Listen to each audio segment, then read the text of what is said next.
గారిని పరిచయం కావాల్సిందిగా కోరుచున్నాము. అలాగే మన రాజన్న జిల్లా అధ్యక్షుడు గారిని పరిచయం కావాల్సిందిగా కోరుచున్నాము.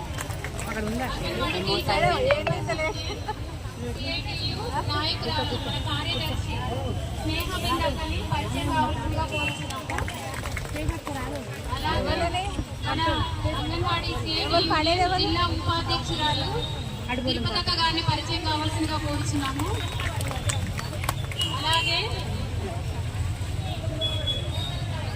జిల్లా కమిటీ మెంబర్లు స్వరూప గారిని పరిచయం కావాల్సిందిగా కోరుచున్నాము. ప్రాజెక్ట్ అధ్యక్షురాలు మరియు జిల్లా కమిటీ మెంబరు మిమ్మల్ని వీడియో మరిపిడ ప్రాజెక్టు కార్యదర్శి మరియు జిల్లా కమిటీ మెంబర్ని పరిచయం కావాల్సిందిగా కోరుచున్నాము. అలాగే శైలజని పరిచయం కావాల్సిందిగా కోరుచున్నాము.